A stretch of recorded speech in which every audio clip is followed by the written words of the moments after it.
Whenever I speak to audiences about the Middle East, sometimes audiences very hostile to Israel, I issue one challenge.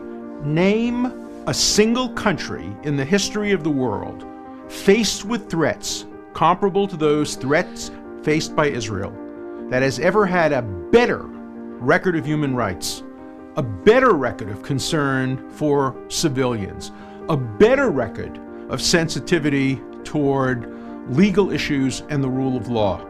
In 100 speeches in which I've issued that challenge, no one has ever come up with the name of a country that has a better record than Israel faced with comparable threats.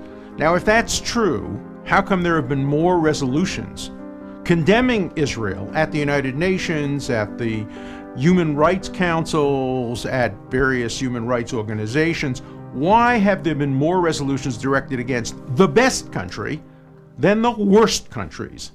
That doesn't reflect on Israel. That reflects on the sorry nature of human rights in the world today. Rene Cassin, Eleanor Roosevelt, the people who formulated human rights are turning over in their grave by the way in which the human rights agenda has been hijacked by some of the worst human rights offenders to exculpate and prevent themselves from being prosecuted by turning false attention to Israel. If only the rest of the world has as good a human rights record as Israel has had since its creation over the last 63 years, we would be a much more peaceful world.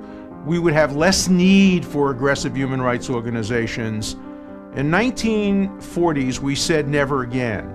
And the tragedy is what we've seen instead all over the world has been again and again and again in Darfur, in Cambodia, in Rwanda, in the former Yugoslavia, again and again and again. And what has the world done? It's condemned Israel. Consider 1975.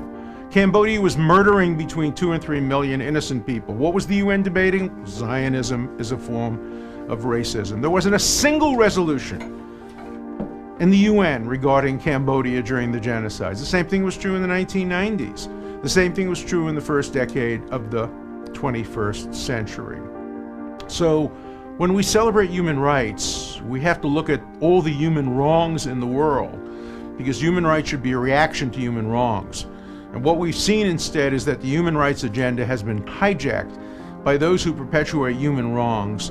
And the victims, the real victims, have not been Israel. Israel can deal with its problems and defend itself.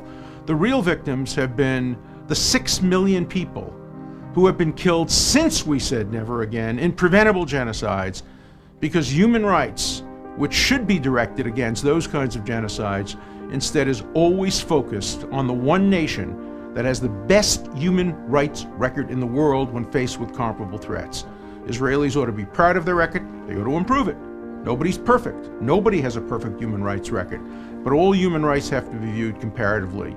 And so as we look to human rights and celebrate them, I think one has to look to Israel as a model and has to look at the United Nations and other organizations as a model of what not to do, how not to respond to the problems of the world today.